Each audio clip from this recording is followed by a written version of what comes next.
Lois Sicking, Firefighter Math, self-paced math course. Welcome, Lois Sicking. Thank you so much, Madam Toastmaster Connie, fellow Toastmasters.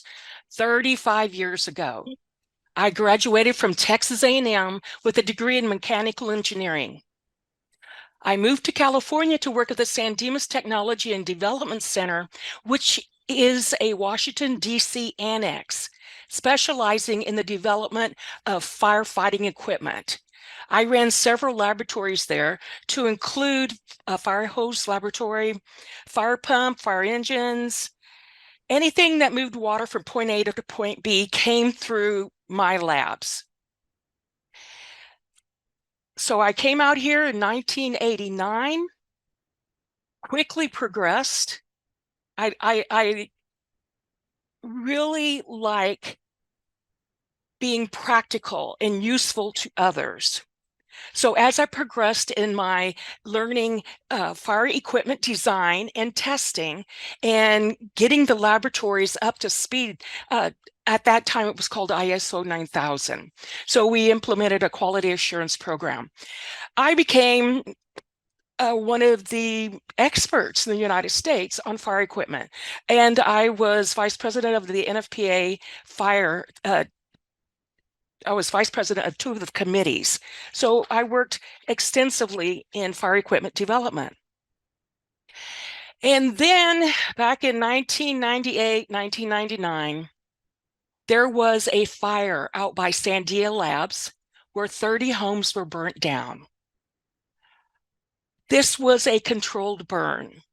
What is a controlled burn, you may say? We were clearing vegetation and we elected to do the burn, but it got away from us. It was significant. So we investigated what happened. What happened? And we found that not all of our firefighters had the same level of expertise in math, and that some were possibly misreading the graphs and the charts and incorrectly applying equations.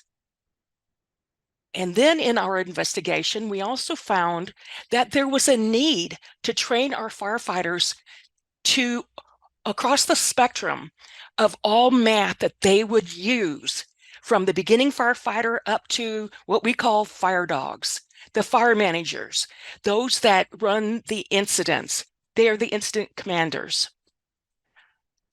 So I was funded through my work at the USDA Forest Service at the San Dimas Technology and Development Program to develop a firefighter math, self-paced math course.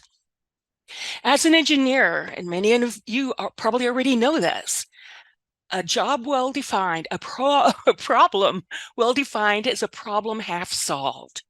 So we went in and really determined, investigated what was the problem. What, long story short, was I developed a team across the spectrum on different disciplines.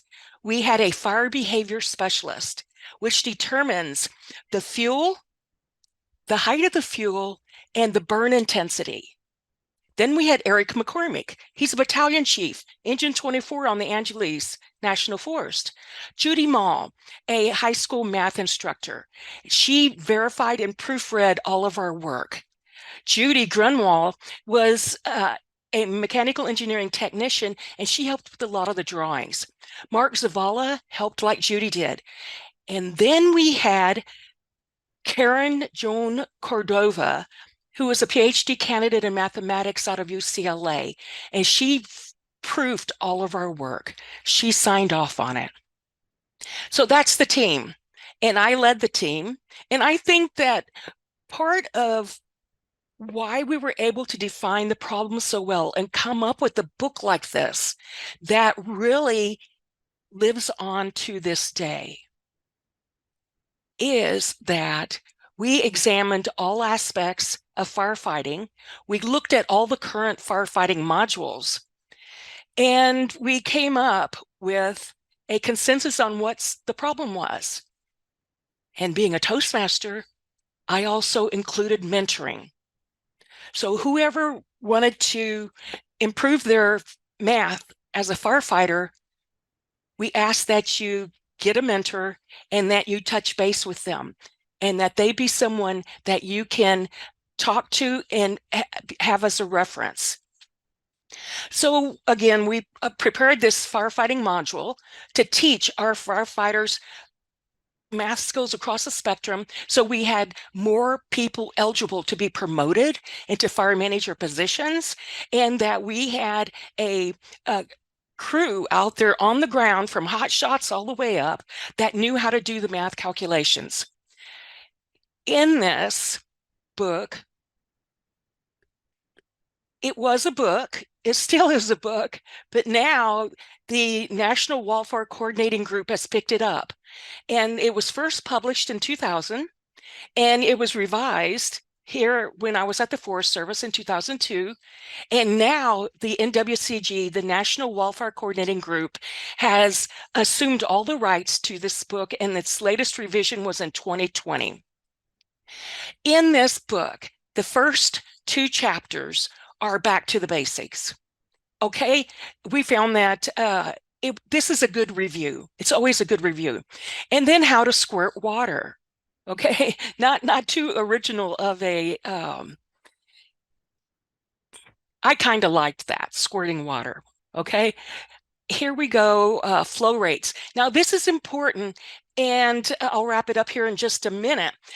When you're on a fire, sometimes the flame intensity is so strong and there's so much energy in the fire that you cannot put it out with regular firefighters. You need to bring in tankers, or you need to put enough fire hoses on it. You calculate how much water you need to put out the fire. Let's say there's a propane tank there. Okay, you don't want the propane tank to blow up. So what you do is, you know how the intensity of the fire, and there are calculations for that. And then you assign, if you need 27 gallons per minute on that propane tank, then you have 3 folks out there with a 1.5 inch inner diameter times a 100-foot fire hose. Okay, there's a science behind all of this. You can tell I'm really excited about this. I am, again, so practical, and many of you know me. That's I like being helpful in that way. What the most recent updates have been in the past few years is, for every equation, I had a sample problem worked out and then exercise problems for you. Most recent updates, they now have Excel spreadsheets in there, and they took my drawings, they took our drawings and put photos. This has been a fantastic endeavor. It was well received. It went into reprint within a year, and it has been now 24 years. 24 years, and it's actively being used now. It's part of the coursework of improving your firefighting skills. Never in my wildest dreams would I have thought that this would continue to live on up to now and in the future. Thank you, Madam Toastmaster Connie.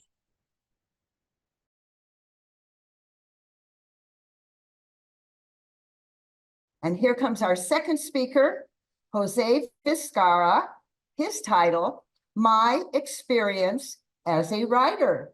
My experience as a writer. Welcome, Jose. Thank you very much, and Happy New Year to everybody, and hopefully you'll be writing this year. I have a question for you. Why write? That is a question that a lot of people question themselves. Why do I write? Do I really need to write? Or is just a foolish thing to do, wasting time writing? Oh my God, I can do something better. One day, I was talking to my daughter, and I said, baby, one day I'm gonna be leaving. Pick up one of my books and read it, and I'm talking to you. So when you create art, you become immortal. Go to the library, pick up any book. That author is talking to you. People say, well, children don't like to write. Have you seen the walls on the city? They're covered with graffiti. And some of them are great artists. They send a message, but we ignore that. More walls should be covered to make it more beautiful for us to read. Send a message of love. Now, to write, I believe there's some parts, like a car, a toilet, a great marriage, go to college. There are many parts, right? But I believe the parts to writing that I found out, number one, it starts with an idea. Without the idea, nothing happens.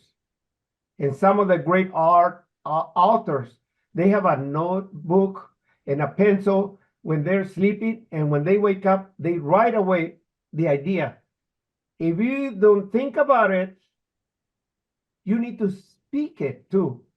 Put it out there, send it to the ether, and then take notes, and then decide to write. Now, it is very important that to write, you have two things that will move you: energy, hate, and love. When you're angry, you notice how you behave. You got this energy. You want to do something about it, right?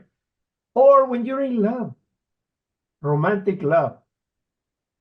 Remember those beautiful songs they talk about the romance, the wedding, having children, getting together, Thanksgiving, Christmas, those beautiful songs, right?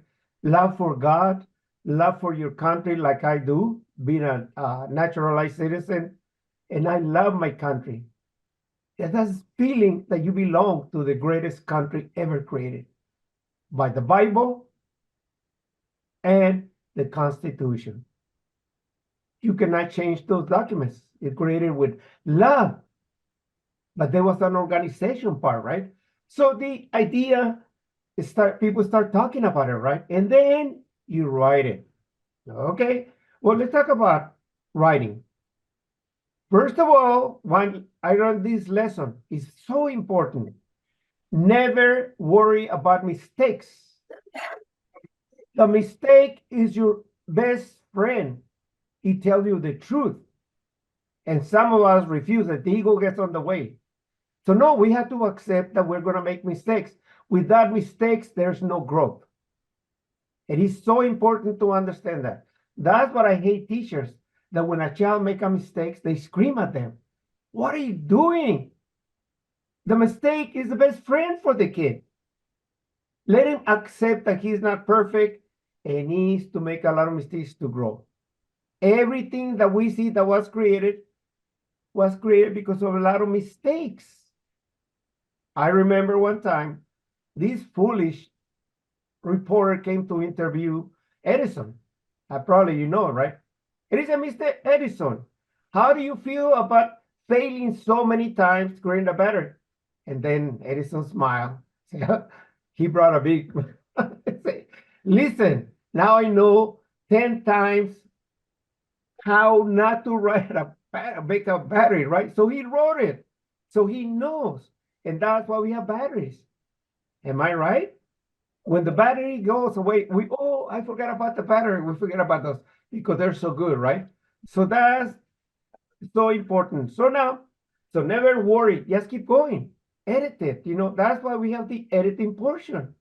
And then the organization. Now, the question is, what are you going to write? And another question is, who is your audience? Because you're not going to write about romantic novels to kindergartens, right? And you're going to write children books to mature people because you're insulting the intelligence, unless they're kindergarten teachers, right? That they love those type of books. I love it. Okay, the question is, why do I write? First of all, I'm in love about my country, and I hate the things that are going on today, right? The horrible things that are happening. But unfortunately, I stopped watching the news because it's all about negative things. But there's one thing that is positive recently that I heard about what is going on in El Salvador. They put this president and he cleaned the whole country. It was one of the most dangerous countries in the world. Now it's the safest. Because he came, he put those people in jail, took away their rights to protect the citizens. And I'm very proud that he will get reelected to continue and training the young people to run the country. And we need that with love. Okay? So now, my motivation to write is I have to be upset about something and I begin my poetry. In 20 minutes, I create a poem. Next, I'm writing a novel too. I've been writing novels for a long time once I get into hook. So what do I need to write a novel? Well, a novel is a special piece of literature, right? Number one, you have to have the characters. And being a macho man, I believe the characters in my novel are alpha males who want to find a woman, hopefully a virgin, to bond and marry that woman and to live. And they're the protectors, they're the lovers, but they know the woman is in charge. One say, well, women are slaves. No, not in my house, believe me. Oh, I open my mouth and they nail me. Okay, so also you have to create problems and wise solutions and train the children to be like the parents, because parents have a purpose to procreate and raise future parents. Thank you very much. And I love to be among great writers because you inspire me. Okay. When you speak, I love that. Thank you. God bless you and have a fantastic year writing. Thank you very much.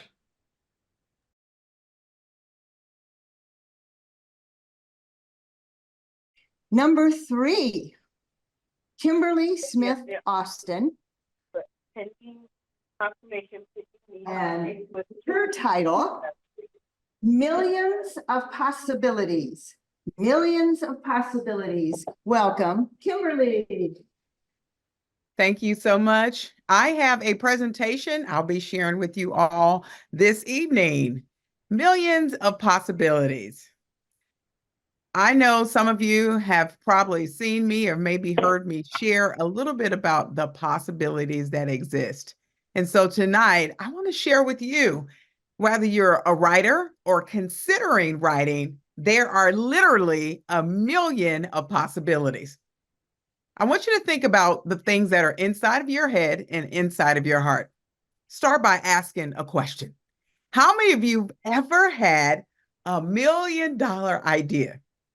I know you probably have, or maybe you're not sure.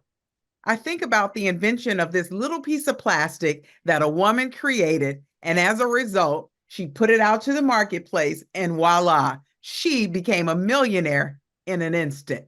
You probably said, you know what? I thought of that before, but never put it out to the marketplace. Well, let me tell you, Earl Nightingale said that everything begins with an idea. You heard Jose say it, and I'm going to say it to you once again. But what I want to tell you, I believe that your ideas are stemmed from this place. 5 P's are what I call it. It's the purposeful P's. Passion, something that you love, something that drives you and motivates you. Maybe it's a proficiency, something that you're highly skilled at, something that you learn to do in your sleep without thinking. That's an idea. That's something that you can put into play. Maybe it's something you love to play. Maybe you love to ski or skate or rollerblade like me, or maybe even run. I took my passion, but also my play of running and turned it into a revenue stream. Maybe it's your profession. We just heard the first speaker talk about her profession and how she created a book that is now available all around the world. Think about what you've been doing. Maybe you're an accountant. Maybe you're a physician. Maybe you're a pharmacist. There's something that the world needs to hear from you, but if you take it from your brain, from your heart, and put it out to the world, wow, look at what can happen.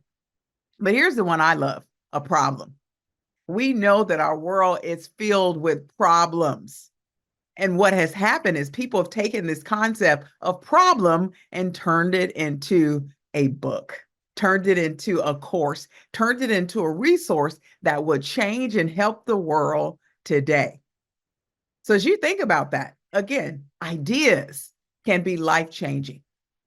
Sometimes we discount our ideas and we don't believe they have value, but they do. They do. And we have to stop believing that our ideas aren't worthy. That whole imposter syndrome, shut it down and say, no, I can't do it. All you need is an open door, one good idea. And that's by Jim Rohn. So think about this. Apple, Google, Netflix, all these funny, crazy ideas that someone came up with. Two guys in Europe couldn't get a ride to their next location, decided to develop this thing called Uber. Guess what? It's mainstream. And that's the power of your ideas. I want you to think now, what's your story? What are those ideas looming inside of your head and inside of your heart? How do you take them from that place and inspire the world? This is you. This is your whiteboard. And I'll tell you, if you were sitting in my room, in my house right now, you see behind me a whiteboard filled with sticky notes and notes.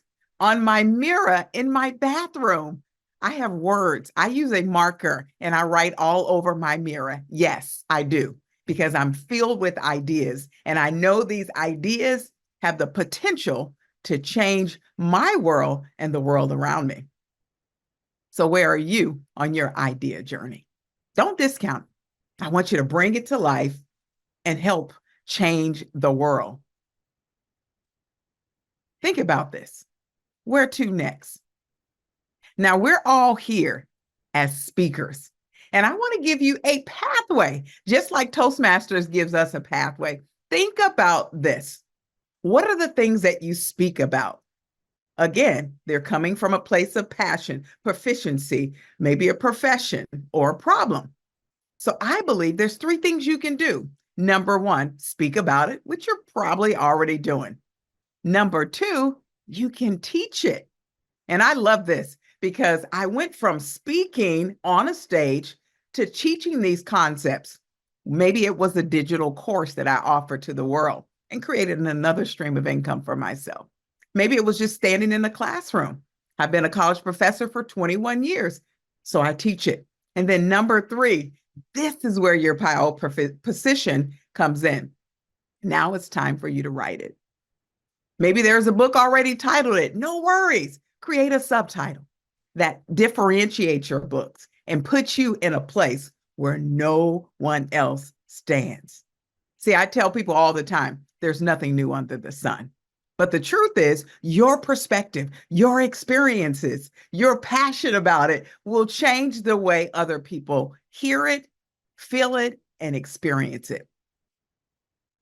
Les Brown says that the wealthiest place on the planet is the graveyard, because the graveyard is where we find inventions that were never, ever exposed, ideas, dreams that never became a reality, hopes and aspirations that were never acted upon.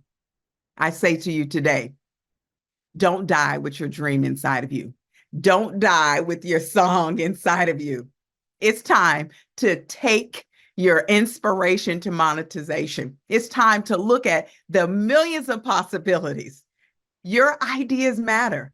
And today we charge you to take those ideas, write them up.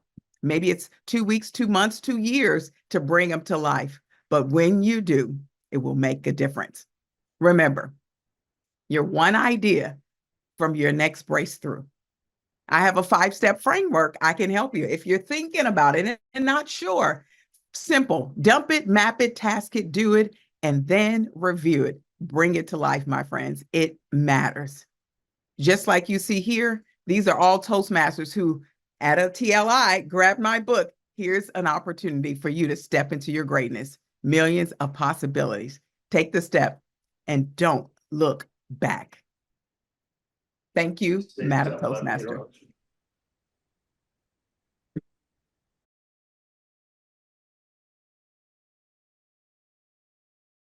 Our fourth speaker is Reatha Corbett. Her title, Olette, Death Child. Olette, Death Child, please welcome Reatha. My book is called Olette. And the reason that I wrote this book was because of my granddaughter. I lost her a couple of years, 2014. And she had started writing books when she was like 8 or 9 years old. And she wrote a lot of different books. So I declared that her legacy was the reason that I would write the book. I would finish her book. My point here is that there was a significant generation gap between my granddaughter and myself. She was in the millennial, I'm in baby boomer.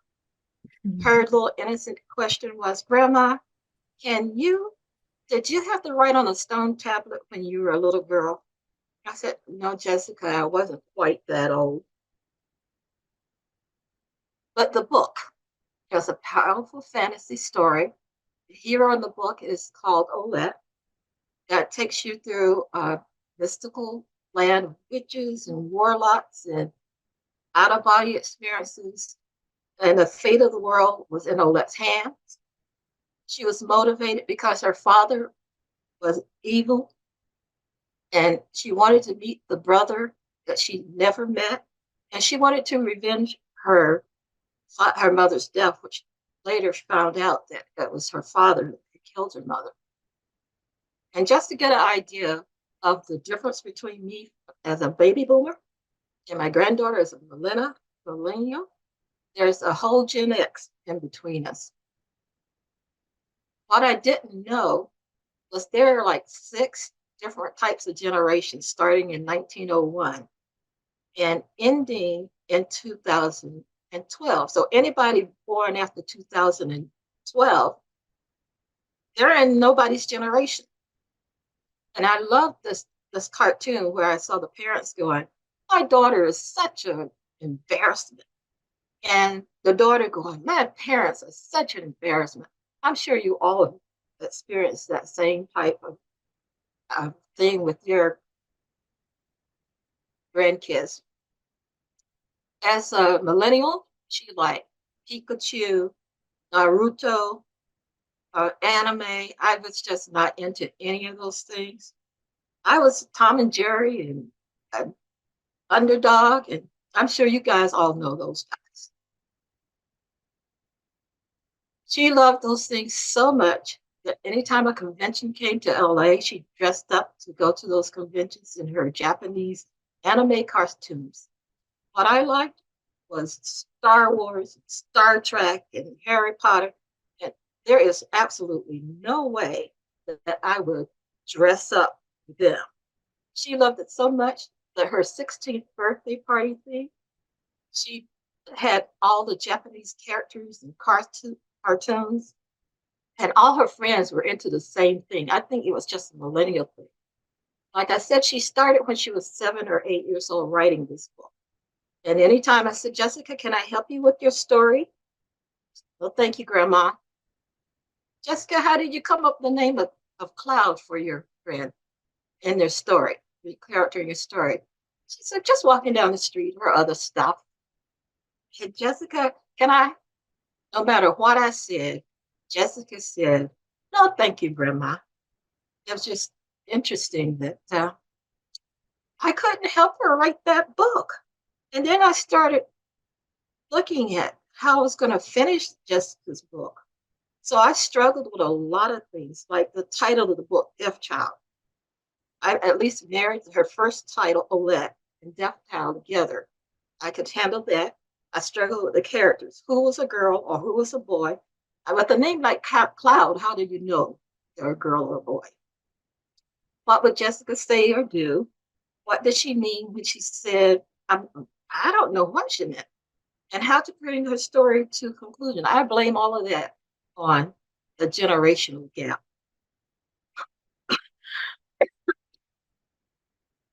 What a challenge. Excuse me. I blame it on the generational gap. It was still a challenge. I didn't know how I was going to work that out, but it did work out. Evidently, the light came on. I got it. Her book was published. It was launched in March of 2017. And I was so thrilled. What I had to do was basically write another book myself, because I went through the book looking at all the characters. I looked at what the characters meant, what their roles were, whether roles were good or bad, whether they were friends or foe, whether they had magic. It took me a while to pull all those characters together. So, like I said, she started writing when she was 8 and 9. And it was her desire to write those books, her book specifically, and all her other creative stories, that I was hoping would be a universal gift that would give inspiration to young people to reach out for their goal. For me, this was Jessica's living legend. And I thank you and I enjoy you. Have a good evening.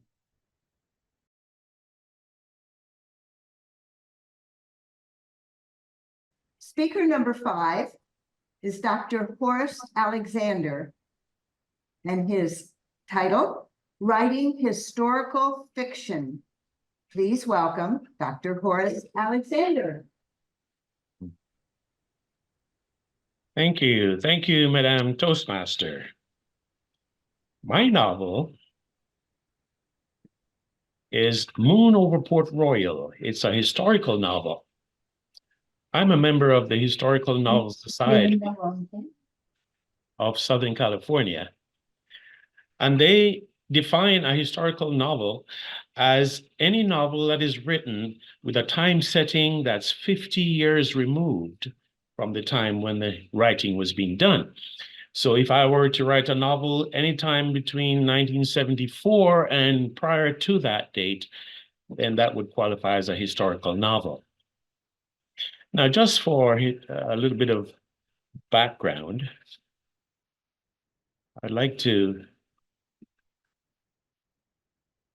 share. During the 17th century, this area was known as the Spanish Main.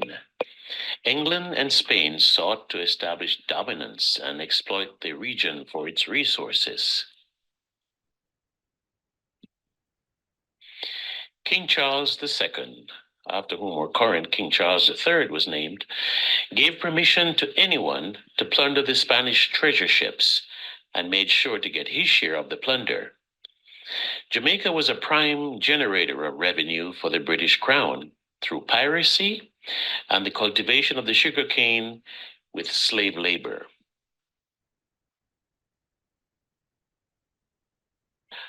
Port Royal became the pirate capital where the pirates celebrated their raids with lavish spending and riotous living. 1 in every 4 buildings on Port Royal was either a tavern or a brothel or both. The peninsula became quite crowded with 2,000 structures on a mere 51 acres of land. It was the largest city in the Western Hemisphere, except perhaps for Boston in what was then the American colonies. Meanwhile, up in the hills, the Maroon freedom fighters successfully waged guerrilla warfare against the English. Then in 1692, Port Royal was struck with a massive earthquake that devastated the peninsula. And a tsunami scoured the landscape, sweeping everything in its path under the ocean, where for the most part they remain to this day. Today, Port Royal is a declared UNESCO heritage site, one of the most important marine archaeological sites in the world. As a young boy in elementary school, we went on a field trip to what remained of Port Royal. This is a view of Fort Charles, one of 6 forts that guarded Port Royal in its heyday. As a child, along with my classmates, we walked through this giddy house. We called it the giddy house because of the slanting of the floor inside, made you lose your balance quite often in trying to get from one end to the other. So we called it the giddy house. That was one of the most important and most remarkable memories that I have of my childhood in elementary school. Now, when I became an adult, I happened to have read a report on the great earthquake of 1692. But it was rather dry and journalistic, the who, when, where, why, and how of the event. I found that very uninspiring, considering the many sensory impressions I had as a young child about the swashbuckling pirates and all the shenanigans they undertook in Port Royal and everything else. And so I decided to write a description that I thought was more fitting to the time.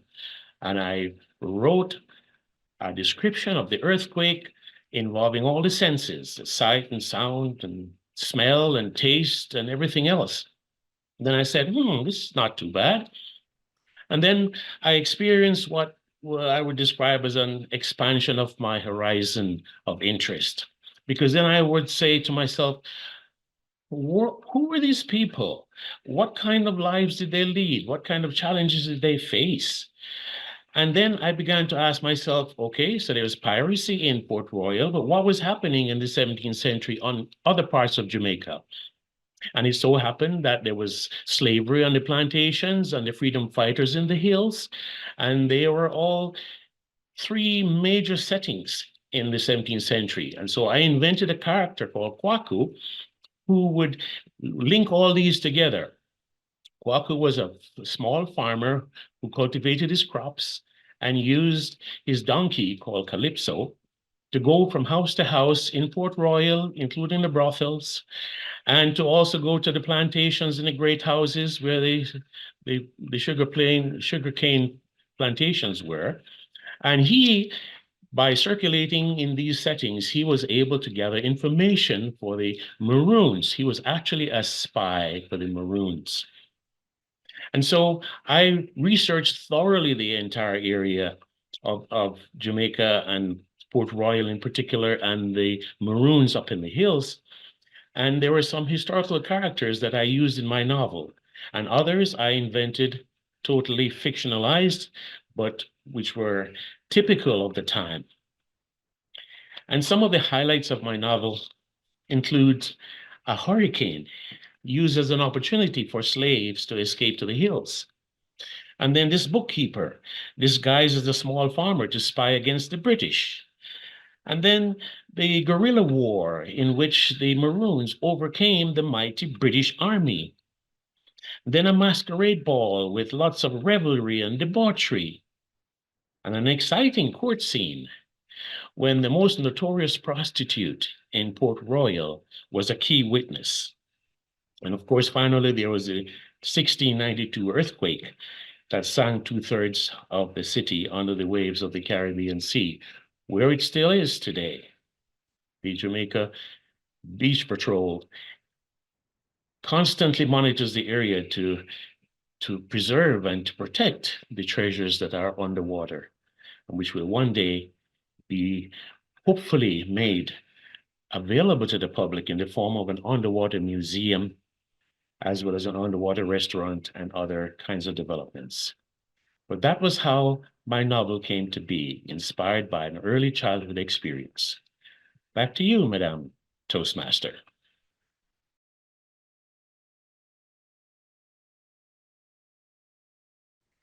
Our next speaker is Dr. Valencia Jones.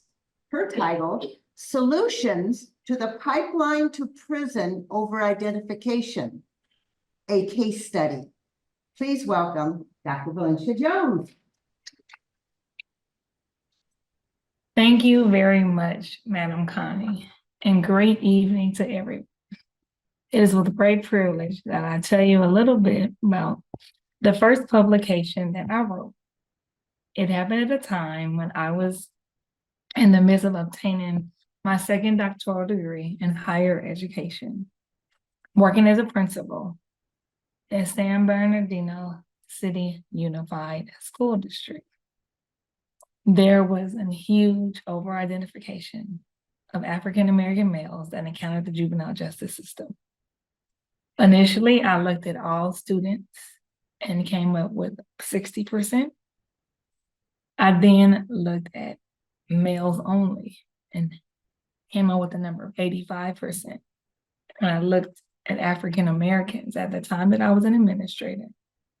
Over 96% of African American males in my high school had already encountered the juvenile justice system. So for that reason, I chose to do a study. Through empirical research, juvenile delinquency, which was identified, was prevalent on campuses throughout not only California, but in the United States.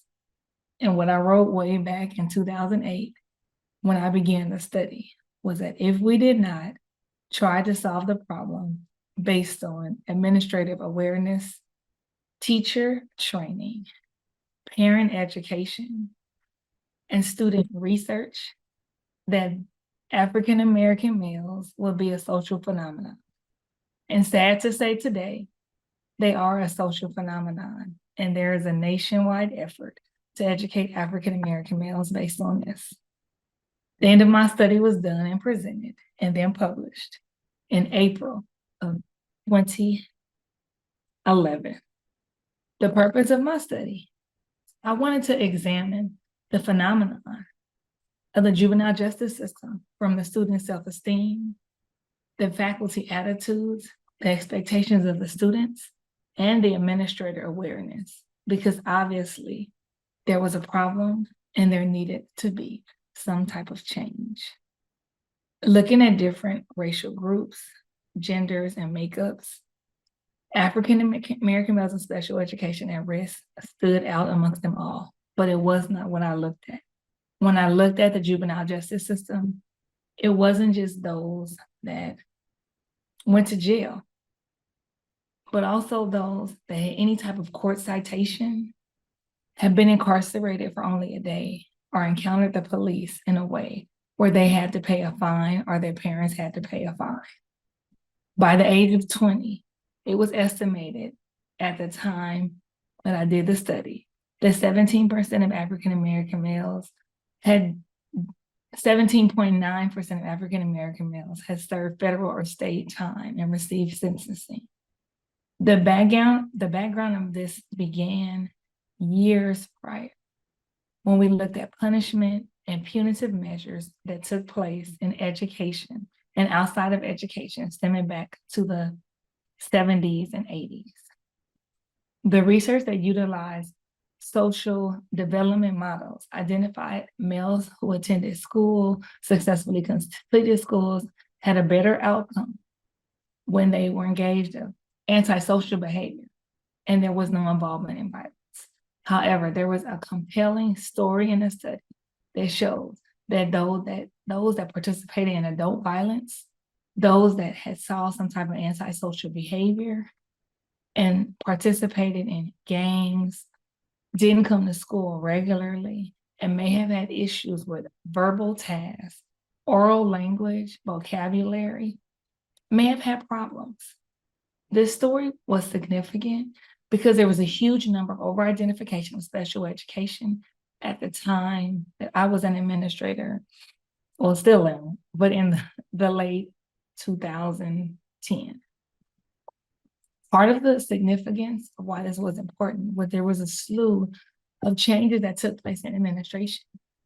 Multiple people went from taking 2 to 3 years to get their administrative credential to just taking a test. So the question was administration a part of the problem, the solution, or the only taking the test, was that part of the problem? And that's what we looked at: self-esteem of the students, parent involvement, faculty attitudes, the expectations, and/or administrative awareness. There was hypotheses that were given, and there was a huge level, 217 pages of literature reviews that were done, and the outcomes that were examined.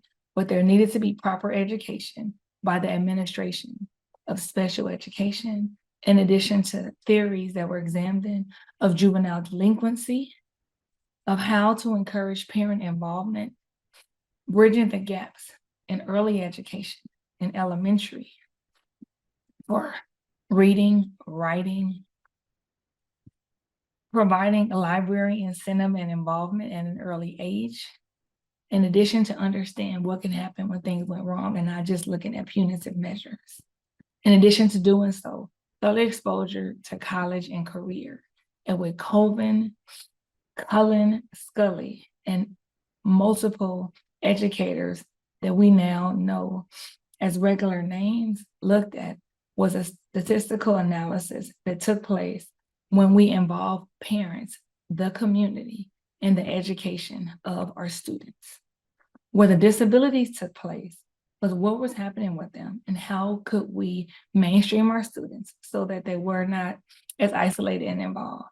So those of you that may have a student, think of a student or know a student that may have a disability, no matter what race, creed, color, or gender, the goal is to be actively involved with the student.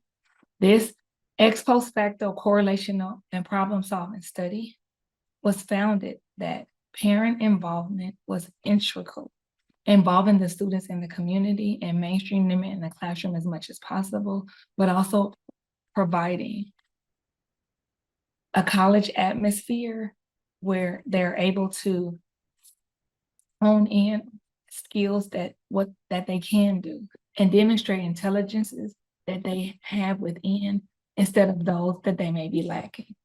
So thank you very much. Please visit ProQuest for the study, and it's been a pleasure to get this information to you tonight. Back to you, Madam Toastmaster.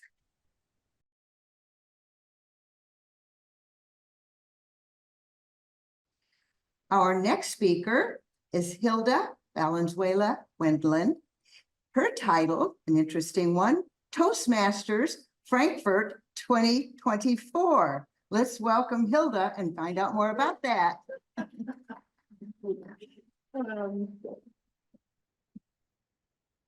I don't do presentations via Zoom. I'm actually here because I don't know how to manage technology very well. So I'm going to try to do this with some kind of presentation that we just put up in the back. He was able to help me to get into Zoom. Frankfurt Toastmasters 2024. First of all, I figured that everybody here today was going to read about writing a book. I'm publishing a book. I'm going through the crazy process of going to Amazon. And there you are among 32 million books. What is the next step to that? Why not bring it to the world's greatest book fair? That's where you take your little book, to the world's greatest book fair. And that's Frankfurt. It happens every year in the month of October. And when I thought of Frankfurt, I thought to a Mexican company that was going to be presenting their book on Frankfurt. I had no idea what Frankfurt was.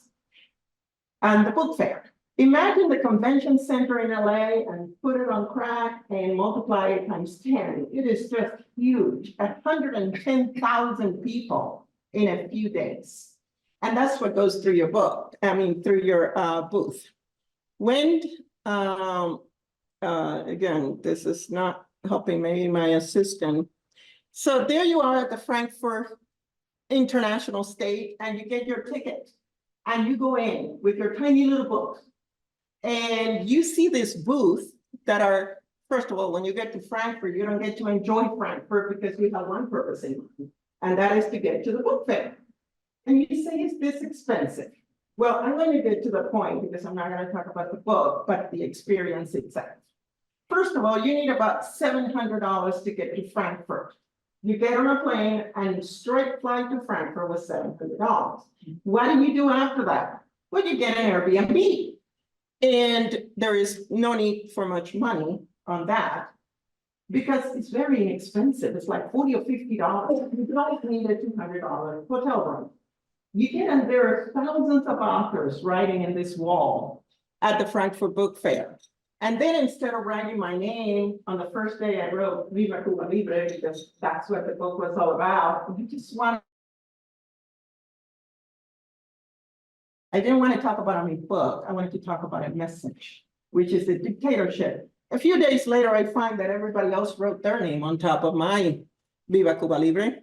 When you get there, there's all these booths that companies put together. Thousands of international publishers and editors, and they want to edit, they want to own your book. They want to publish your book. They want that international market. And so you have all these people going by and all this booth. A booth like that Mexico put in is about $100,000 that you have to put out to put a booth like that. There are several booths. This is Portugal. You can see in the back how many books Portugal brought. I just put a few of them. There's Brazil. And there's our group. This booth right here was about $10,000. But then there were 30 people in it. So there's your book with 30 people in a 10-foot space. It gets very crowded. And editors find you on the list and they come to you or you go to them. There's press releases. You can talk to publishers. You need to walk about 10 hours in that place. But it's funny, you need to also be in your booth with your book. So you need to kind of split yourself in two. And Dennis did a lot of walking. Here is our place with the book. Now, this was the timeshare. I mean, not the timeshare, the place. You get yourself on the Airbnb, you look at and reviews, and don't be afraid of going, because this gentleman, this German gentleman, was the neatest, nicest little guy who speaks better English than me. And he was one train stop from the book fair. So as we leave the book fair, we go into the tunnel, the next stop is his apartment 3 blocks away. That's how easy it is. And it was the neatest experience. And then of course, you make food at home. You bring the spaghetti and you make it at home. You don't.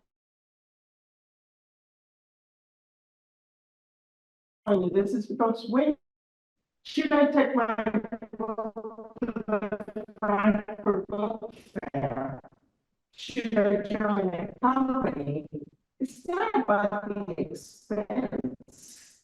The expense is not there. You stop at a supermarket, you get that. Then in the morning you get, you cram yourself into a room with everything you took and another 25 euros on food. It is the will of taking it. Once there, you can see the booth. Once there, you get to meet the most amazing people and people who go by and people who hug you. Now, because I was in the international area with a company from Mexico, I got to join next to Cuba. The good Lord has a sense of humor. And he always, somehow, I see his presence all the time. And his presence showed up for me. Because next to us, you can see the split right there, is good old communist Cuba. And they're talking about our books are about our amazing discoveries and myths. Now, there I am. He says, oh, you're also, this is about Cuba. Yes, I represent the free Cuba. The ones outside the island, where we get to talk about how Cuba trains 14,000 people as doctors. Because when we send 14,000 doctors to South America, we're heroes. If we call them soldiers who barely know paramedic skills, the United States will be involved in us sending 14 soldiers. Oh, yes, that's the truth behind the Cuban. And these people in Cuba are like, really, why did the good Lord send her here? Well, since they're atheists, they didn't call them the good Lord. But all throughout the 4 days, that's what they had to hear. I belong to the free Cuba. And I got to tell the story of what really goes on in Congress. To the point that 4 days into the fair, these good people left their booth, literally emptied the booth when everybody else was there. And of course, when they empty their booth, I couldn't help but put my book in there. Yeah. And so now thousands of people go by, oh, Cuba, we love Cuba. Yes. And I am from the free Cuba. I was able to escape it when I was 14. And this is what it's all about. Oh my goodness. So I don't know how things happen. I don't know why it happens, but I ended up with my book in the booth that Cuban paid $10,000 to put up. And it was all mine. I don't have to share next door. So this is what I know for sure about the Frankfurt Book Fair. It's coming up in October. And I know someone from Peru. I don't recommend the company that I went through because I realized that he had 6 books and motivational books that he wrote. And I was there by myself. But I met the most wonderful girl from Peru. She lives in Germany for 20 years. And every year she has a small booth with some of her books and some people. It will cost you about $400, maybe $300 to $400. With him this year is $600. He just sent me, do I want to exhibit the book? So if you can plan on $300 or $400, maybe we as Toastmasters can plan to put our book in there, not the booth, because the booth is a commitment, the booth. You have to apply for the booth this year already, and it's a $10,000 commitment plus the chairs, plus this, plus that. But for maybe $300 or $400, she doesn't know yet how much it's gonna be, you can register your book. Then you can get on a plane to Frankfurt. And then you can get on an Airbnb. And then from there, once you go every day to the fair and realize that your book is out there and it's an experience of a lifetime, and if you cut back on your lattes, this is just inexpensive to do. Once there, just maybe when you're in Frankfurt, you get the bus to Berlin, and then maybe you get the bus to Nuremberg, and then maybe you get the bus to Munich. And then maybe you just happen to end up in 12 different countries like we did. And so for 8 weeks, we traveled throughout on buses while looking at Europe. So my encouragement is for people to get their book to the nearest bookstore for signing, but think big, think Frankfurt. Why not? Because Barefoot to Freedom was about a message. It was never about a story. Now, for someone that didn't want their story ever told, I started telling it at Toastmasters. The first time I spoke about it was at Toastmasters. And I freaked out because I didn't want anyone to know the story. And when I published the book, I created a whole Facebook account and a whole thing, millennial, that I didn't want anybody to know me, to know what I went through. And sometimes I regret it. Every once in a while I do. Like when someone in my office says, oh my gosh, hold on, 2nd chapter, I cannot believe it. I cannot stop crying. You read up. Yes, I really did that. It's very embarrassing. But as time went on, Toastmasters got me to the publishing. Toastmasters do honestly mean it. It was Toastmaster who got me talking about the story that I never wanted to know about. Now my son says, you sound like Prince Harry. They wanted privacy, but now they're talking about it every 2 minutes and doing Netflix movies. That's how it sounds. Privacy, take it to Frankfurt. But the truth is, it is so worth it. And if you want to make a decision, contact me. I don't have anything on it, but I can help you know the ins and outs, and we can get Frankfurt together in 2024, because that's where we plan to go.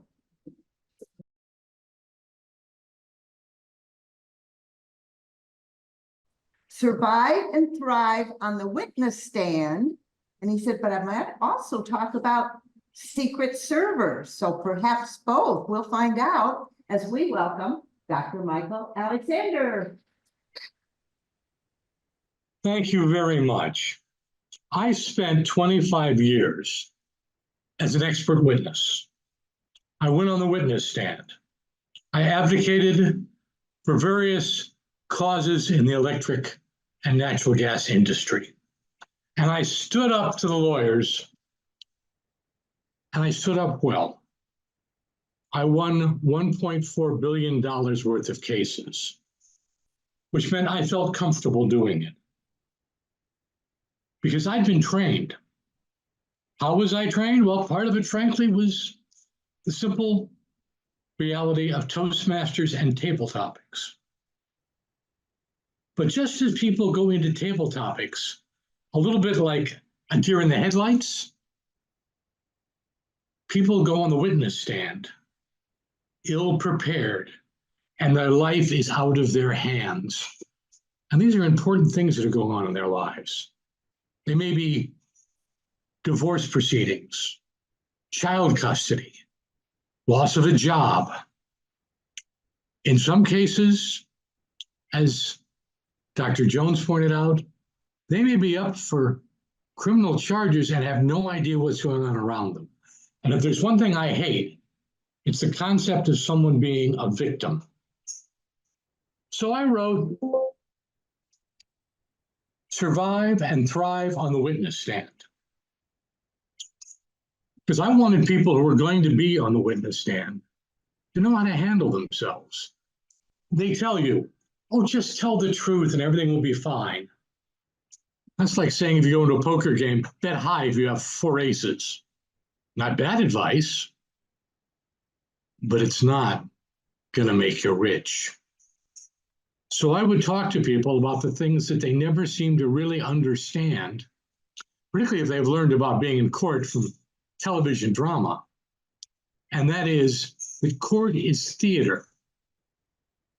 I told them that you have to understand how you dress matters. But if you're answering a question very simply, then you're not building a story. And everyone here knows that stories is how things tie together. It's how they work together. And that's how you convince the judge, who isn't an expert. He knows the law, but that's all he knows. That your case is right, that your case is just.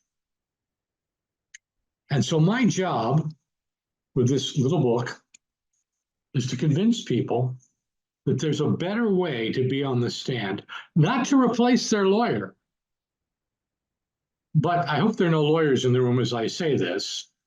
Many lawyers are simply prima donnas, and it's all about them, and they don't help the witnesses.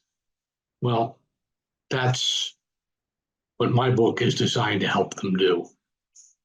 Help them win. Help them win child custody or divorce settlements. Help them keep their jobs. Help them deal with the law around them.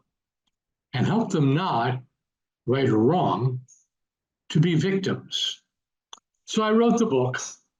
I have, as I say, over 25 years of experience doing this. And it was a passion for me to share that with the rest of the world. Now, I didn't start that way, or I should say that's not where I started, because I learned a lot from my grandfather, who in the 1930s was a civil rights lawyer in Selma, Alabama. And he taught me a lot about learning to fight for what's right. But he also gave me one of my favorite quotes, which is, "The law guarantees every man a fair trial. Nothing can guarantee him a fair decision."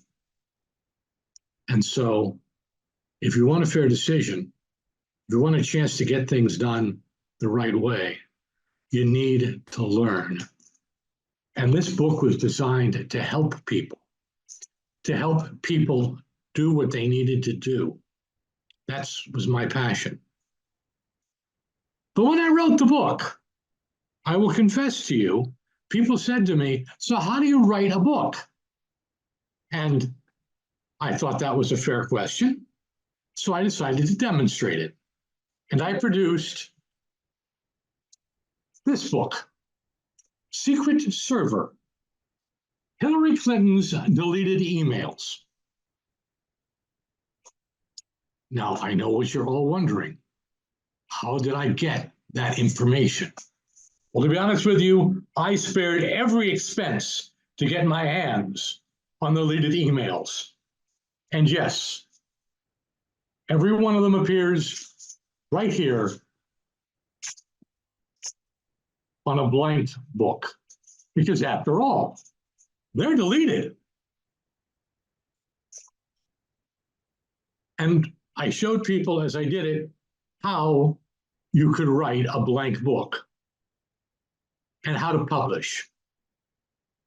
Now, some of you are saying to yourself, well, that sounds like a fun thing.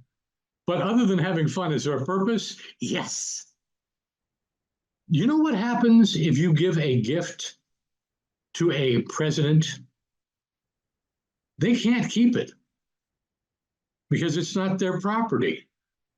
It has to be put into the presidential library. Hillary Clinton's deleted emails.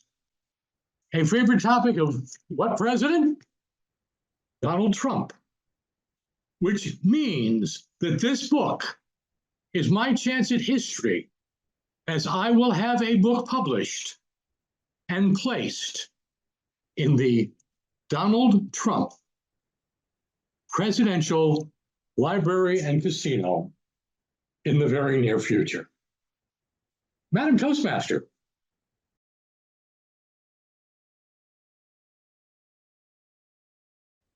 Our next speaker is Val Burgess. Some of you may remember Val sharing with us at an earlier Speakers Bureau event. And I'm anxious to hear what she has to share today, because she has quite a cause that she has devoted so much time and energy to. The title of this is, Oh, the Lessons They Teach. Oh, the Lessons They Teach. Let's welcome Val.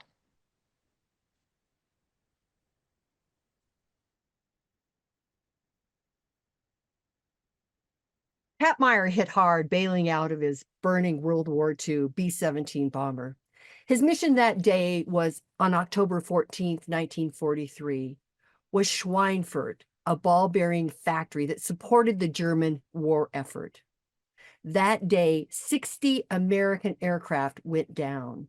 What that means is that 600 men were lost in one mission. Many became prisoners, some were killed in action, and a few became evaders and made it back to their bases. Bailing out of his burning aircraft, he fell some 20,000 feet and hit the ground hard. His back was badly injured from colliding with a farmer's wagon, and then his parachute drug him underneath it. Immediately captured, 10 Home Guard forced Jack into a ditch. His hands held behind his back, the guards readied to execute him. Determined, Jack refused to cry or show fear. He wanted to be brave. Just then, a voice hollered from across the roadway. It was a farmer plowing his field with a team of oxen.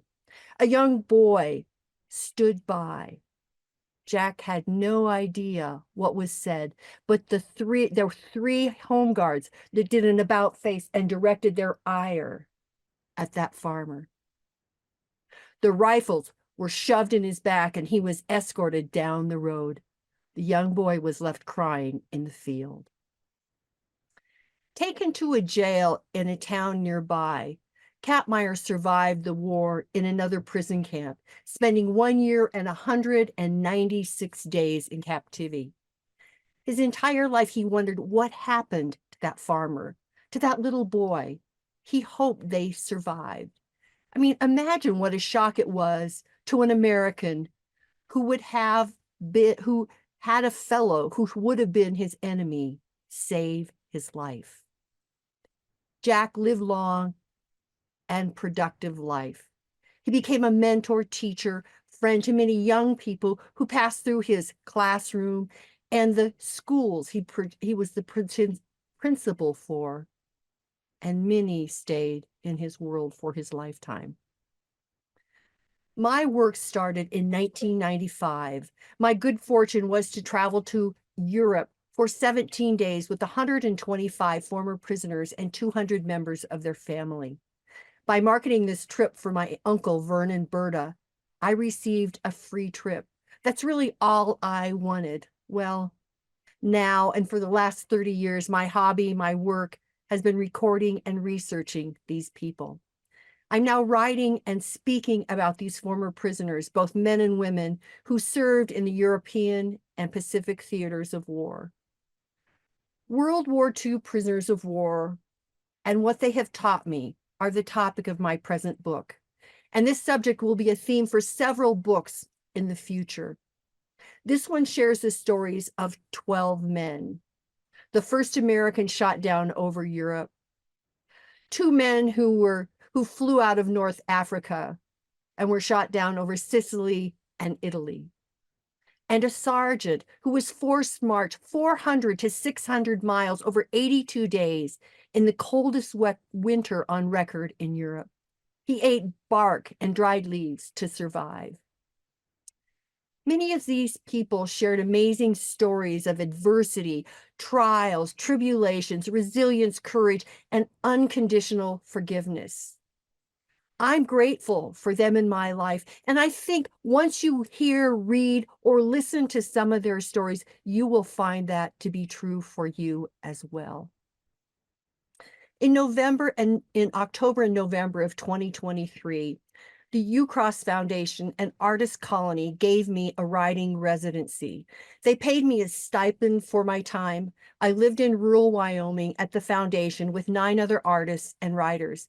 They fed me the most delicious meals created by a professional chef. I had my own bedroom and a writing studio. This 12-day residency gave me a place, a space with no interruptions, which allowed me to meet my goal of writing 33,000 words.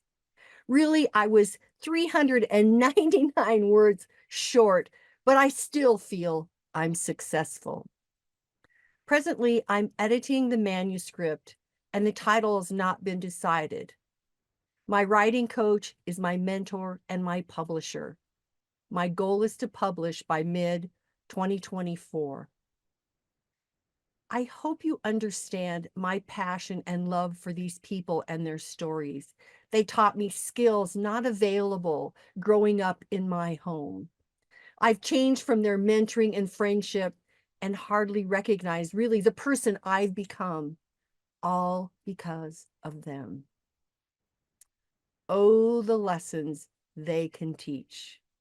And David, you're a tough one to follow, Madam Toastmaster.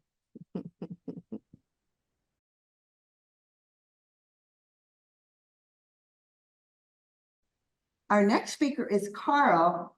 I have a request of you, Carl. I've never pronounced your name before. I don't want to butcher it. I'll ask you to please share that pronunciation with us, but I do know your title, and it is Scientific Publication. It looks like he's done a lot of that. Scientific publication. Welcome, Carl. Jalkanen. Thank you. Thank you, Madam Toastmaster. Today I'm going to talk about a little bit different. It's called scientific publication. I'm a senior research scientist at Gilead Sciences in Laverne. I'm also editor-in-chief of Current Physical Chemistry from Betham Science Publishers out of Dubai. And I'm also an adjunct professor of biotechnology at Isuza Pacific. So, overview. Why publish? What to publish? Where to publish? And some people have talked about what are the consequences of publishing, making your views, research, or products known, and conclusions. Is it worth the effort for you? So why publish? What are the reasons to publish in science? Well, to present the results of your clinical research on a new biopharmaceutical therapeutic to treat disease or condition that is both safe and effective. So the only way people are going to know about your research is if you publish. And I think, as Ralph Dieter knows, and many people who are in academics, there's an old saying, you publish or you perish. Second, present validation of methods to use to monitor critical quality attributes of your investigational new drug and device. So it's not just developing a therapeutic or a device. You have to have methods. The FDA, the EMA, which are the European medical agencies, Anvisa out of Brazil, the Japanese, the Russians, Turkey, They all want to make sure that when you present evidence, right, like Michael Alexander talked about in court, what is the basis of your evidence? How have you validated the methods that you used or the assays? Then you have to present the method to monitor the concentration of your drug or therapeutic in human subjects, pharmacokinetics and pharmacoimmunogenicity. Like Lois Sicking said, like, with the math in her fire simulations in biopharmaceutical industry, you actually have to validate the methods that you're using to monitor the drug concentration, and not only the drug concentration, but also the kinetics. Does it metabolize in your body, and what are the metabolites, and do they actually have toxic effects? Then you have to present validation of your diagnostic method, device used to diagnose. Everybody knows we have X-rays, we have MRI, we have many methods to actually determine it. We even have a COVID test, right? During the COVID pandemic, one of the important things to do is, do you have COVID or not? Same thing with many other diseases. So it's very important to validate the method, because you don't want to have a false positive and half your workforce staying home because you have a method which is giving a lot of false positive. Similarly, you don't want false negatives where people have COVID and then they come to work and then they pass it on to everybody else. So it's very important that you validate the methods and you know what the statistics of those are. Then you want to educate pharmacists, nurses, physicians, and the public about new diagnostic tools and treatments. Then you have to convince the FDA, the EMA, Anvisa, Russian medical authorities, International of Health, World Health Organization, that your therapeutic, your drug treatment, your device should be approved for use. Because just because you actually have a very good method doesn't mean it's going to be approved. There's many drugs which are approved in Europe, which aren't approved in the US. And similarly, there's many drugs which are approved in the US, which aren't approved in Europe. The classic example is Sputnik, which is the vaccine which you could store at room temperature in Russia, was not approved in America. AstraZeneca, which actually has a very similar COVID vaccine, similar to the Russians, was not approved in the US. We only had Moderna, Pfizer, and J&J. Why? That's for you to understand why. Then to protect your intellectual property and to gain distribution, market exclusivity, and protection. That's what it was. The deal that Pfizer and Moderna made with President Trump and subsequently Biden gave exclusivity to these drug companies to market their and actually to pay for their COVID vaccine. So what to publish? As a scientist, you want to publish original research and development of analytical and statistical results from ethics boards approved new investigational drug, therapeutic, and device studies. As we all know, a professor at Harvard, who actually, I think, resigned the last couple of days, there's a concept called plagiarism. That's why you have to do original research and development. You can't pinch other people's work and claim it as your own, which is called plagiarism, which in many cases may require FDA, EMA, Anvisa, Argentine, New Zealand, Russian, Italian, Swedish government agency and institutional ethics board approvals. When you do human clinical studies, it's very important that you actually do consent, informed consent. Your people who are taking your drugs, they have to actually know. Everybody knows about the classical case of Tuskegee, which happened with African males who were actually exposed to syphilis. And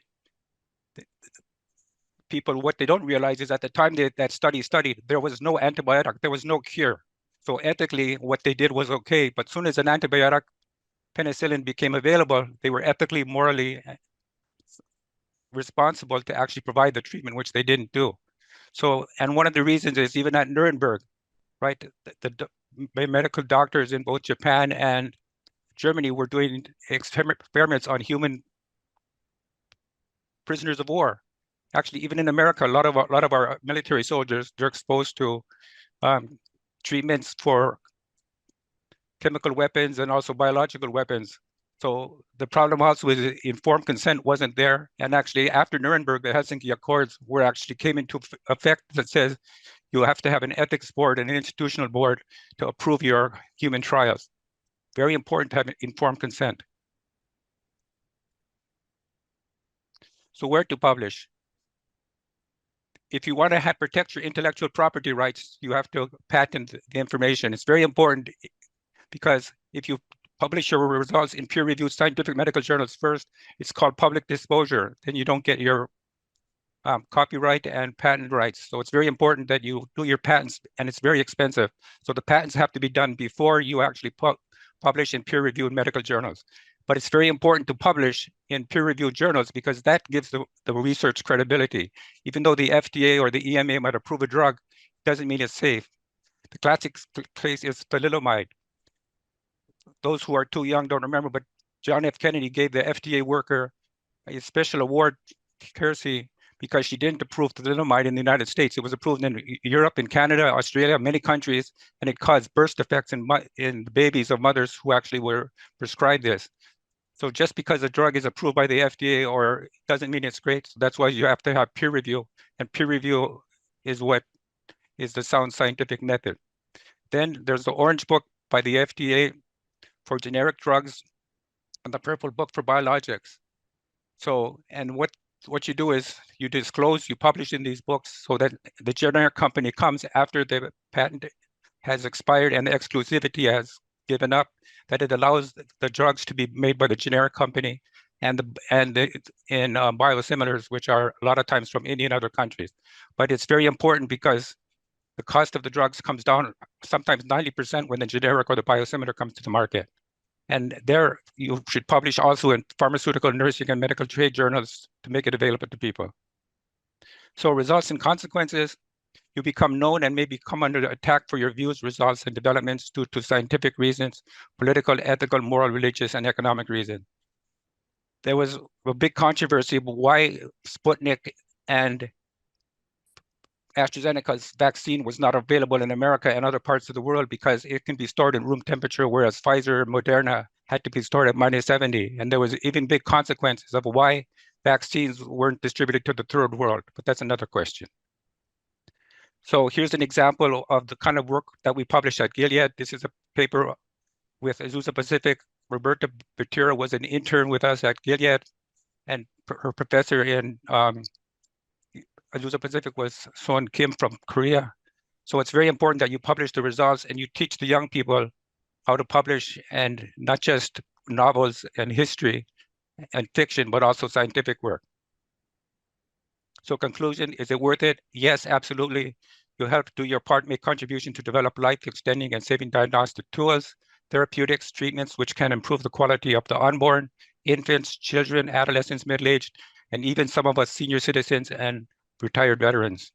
Knowledge and experience are not inexpensive, but the alternative, ignorance and lack of knowledge and understanding, can not only be expensive, but devastating. For example, the Spanish flu, the Black Plague. Representation of R&D by both spoken and written word, scientific and medical journals has allowed man to share and improve the quality of life. Thank you.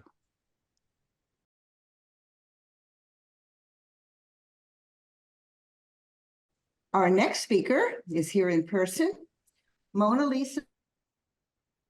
Her title, Great Work. Great work. Please welcome Mona Lisa. Thank you very much. Good evening, everyone. How many of you out there like a good story? Good, because I have one that's dear to my heart that I would like to share with all of you. But I especially want to share this with those writers out there that, one, may be lacking faith in their ability to write. Two, those of you that think I'm too old to be an author at this point in time in my life. And then there are those of you that don't feel their writing has any value to anyone else other than themselves. So I want to tell you about this little girl, bright little girl, who moved so many times before she was the age of 9, she stopped counting. But then something wonderful happened. Her parents bought her home, and she was able to start dreaming again and start fulfilling her dream of becoming a great writer and speaker. The first year in her new community was wonderful. The second year even started even more amazing until the speech contest. Yeah, there was a speech contest. It was for the person that was going to deliver the 6th grade speech. So there was this big competition. But you know what? The little girl won the best writer category and the best speaker. So everyone was getting ready to go to the auditorium for the final competition. And her teacher, the teacher that she loved and respected, said, wait, don't go with them, just wait. So of course, she believed her teacher wanted to give her some last minute tip on how to do this great speech that she had written. But that wasn't the case. The teacher proceeded to tell her, you will not be delivering the speech. And she turned and walked away. The little girl was hurt, but she put on a brave face. She joined her classmate like nothing was going on, but she couldn't hold it together. And so she got disrupted and got put out of the auditorium. So there outside on the cold concrete ground, she sat listening through an open window as someone else gave her speech. Now, she didn't say it out loud, but inside, unconsciously, she vowed to never speak or compete again. But you know what? It didn't stop her. She went on, she graduated from college. She had a prestigious career as an international banker. Then she changed career and she got into information technology and had this wonderful lifestyle. Things were wonderful for her. Now, when she was about, I think, 50 years old, she decided that she was going to go back to school. Now, I can't tell you that she was going to start a new career because I really don't know. But what I do know for a fact is that one of her last writings that she turned in, her assignment, the professor wrote, you are a very good writer, but you need to stop philosophizing. The woman was bewildered. What does that even mean? All I wrote was what I was thinking and how I felt. Well, you guessed it. She continued to write, but she never showed anybody her writing. She never shared with anybody. Now you might be wondering, was her dream ever going to happen? Here she was 50 years old now. Was she ever going to become a writer and a speaker? Well, before I tell you the rest of the story, let me ask you a question. Have you ever heard someone say, a tragedy or the worst thing that happened in my life really was the best thing? I remember reading about this teenage girl who, through a failed suicide attempt, lost her leg. But she said, I became the best person I could be after that. I went on to find true happiness. That doesn't even make sense, right? But for this woman in the story, that's what happened to her.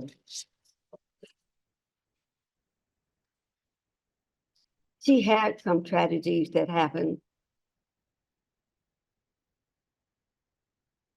It was 6 months after she had turned 60. It was April. The year was 2011. And within a span of 10 days, she lost an uncle. She had to get a restraining order.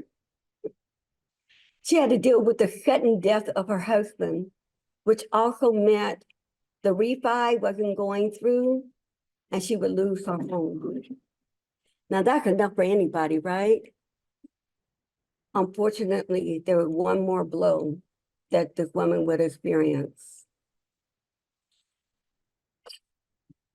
At the age of 61, she was diagnosed with breast cancer. So what did she do? I'm happy to say she got her fight back. And she started saying to herself, I'm not going out like this. I am not going out like this. And what that meant for her was, I will not die without ever becoming a writer, an author, or a speaker. So what did she do? She beat breast cancer.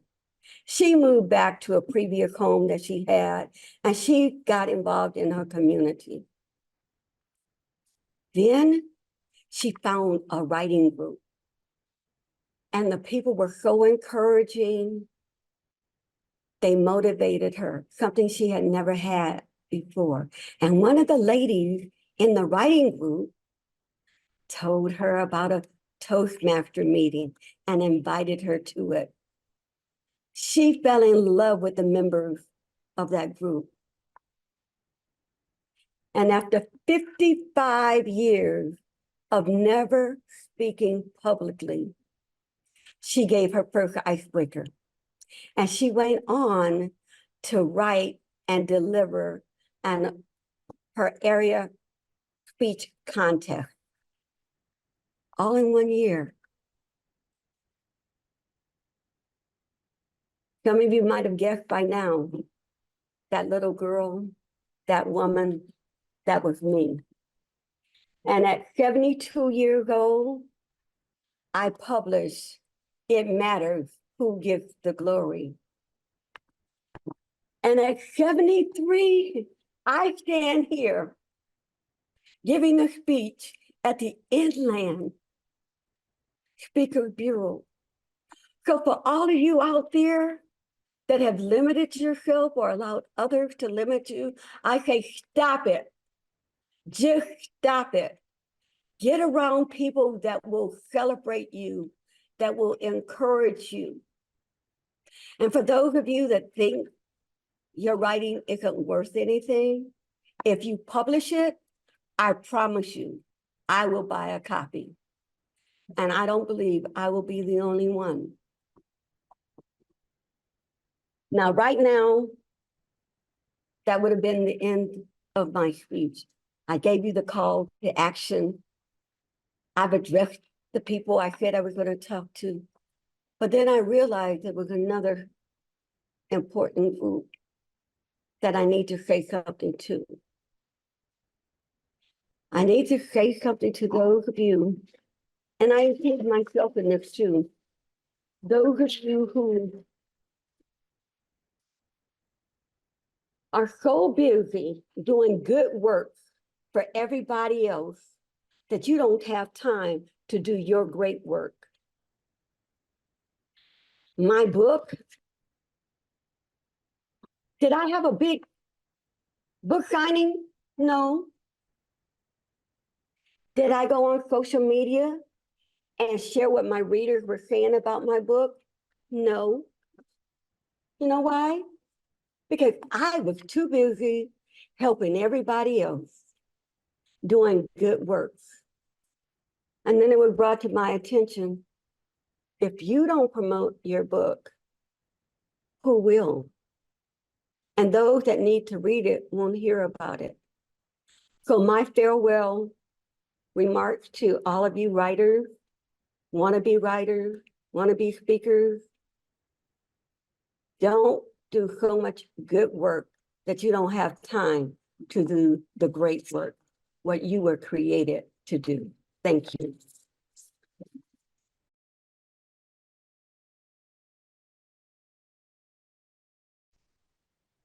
We have perhaps one, perhaps two presenters. I'm not sure. We'll soon find out. Bob and Roxanne Anderson have quite a story to tell together and separately. We'll find out what happens this evening. I believe the title is 3 in 1. 3 in 1. Please welcome Bob and perhaps Roxanne Anderson. Thank you. I will be doing most of the speaking today. Maybe Roxanne will interject something. 25 years ago, Roxanne and I had been married for 25 years. We thought we had a good marriage and we decided to engage in a marriage ministry. So we started working, learning some of the theories and reading some of the books, going to some of the lectures. We weren't counselors, or at least marriage counselors by profession, but we learned a lot, and then we decided we wanted to speak. So we went to some of the professional speakers bureaus, and it was recommended to us to write a book for credibility. And one of the ideas we picked up along the way is marriage is like dance. How do two very different people move together as one? You have to do that in dance, and that's a pretty good analogy on what you can learn in order to make marriage work well, because there are some hiccups in marriage that don't necessarily go well because two different people can pull two different directions. So finally, we got around to writing the book. The book is entitled The Marriage Dance,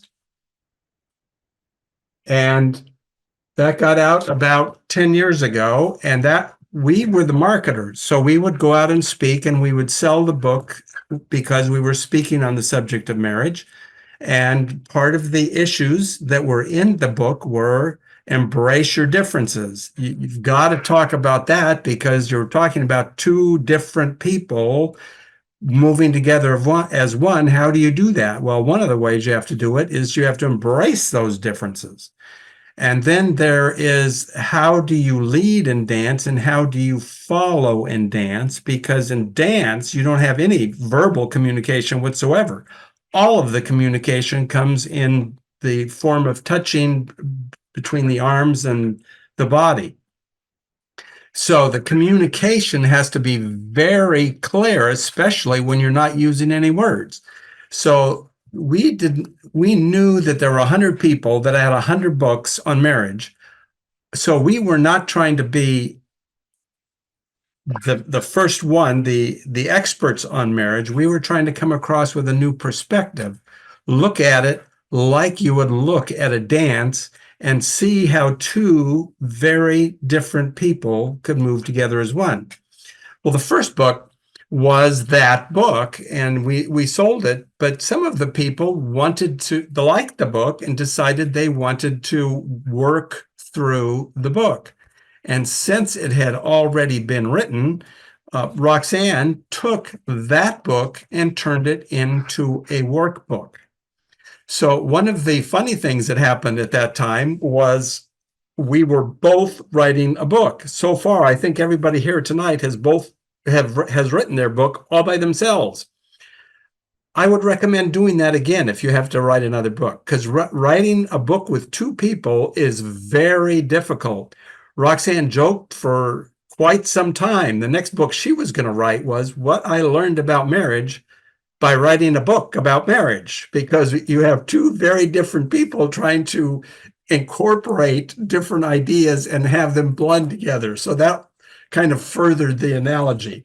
But she took the material that was already on there and did a workbook on it. So it looks like the exact same book, but it's a workbook that works through the various issues that we have in the Marriage Dance book. And so they could read the book, but if they wanted to work through it in order so that they can get freedom in their own marriage, they had questions and answers to go through to actually work out how they could have a better marriage. So while we were doing this, I hate to disappoint Dr. Michael Alexander, but I happen to be an attorney. And the next book we wrote was, how do you resolve disputes in marriage? How do you resolve conflicts in your marriage? So I'm a professional at conflict. How do you resolve it? So we wrote something designed for marriages, and this one was a very small book. It's just kind of like 5 steps. What do you do in order to resolve conflict? And the way we wrote it is we had a blog post of 5 points, one a week. And then after 5 weeks, you could just put the book together, and it was very easy to publish because it was already done. You've already got 5 blog posts, and you don't have to write 73,000 words in a book. It's a very small book, and we use this as a giveaway so that people who are having trouble in their marriage could have some ideas on how to resolve conflict in marriage. On a completely different subject, I was complaining to Roxanne for years about I had this idea. I don't know how much you know about Christian theology, but we are both happen to be Christians, and I have a very strong opinion on who wrote the book of Hebrews. Most of you may not know that this is an issue out there, but if you're a Christian, you've probably know that the 27 books of the New Testament, we know who wrote 26 of them. We don't know who wrote Hebrews.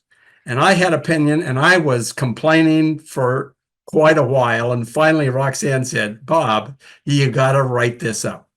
So my fourth book is on a completely different subject, far longer than the other two books. Who wrote the book of Hebrews? The case for Silas and its message for today. And in this one, I take a lawyer's position. I am advocating the position. I am not trying to teach. I am advocating.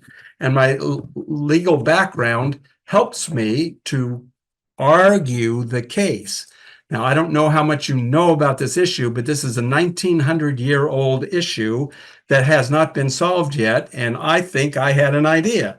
So as marriage is like one book on numerous issues, among numerous books, and we have a perspective, here is a very small directed issue, and I have kind of the only book on the subject out there on that Silas wrote Hebrews instead of Paul or Apollos.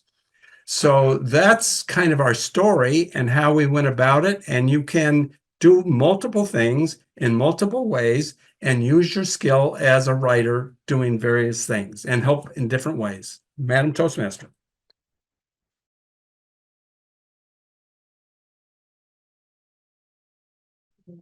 I will conclude with some words. I entitled mine C, and L.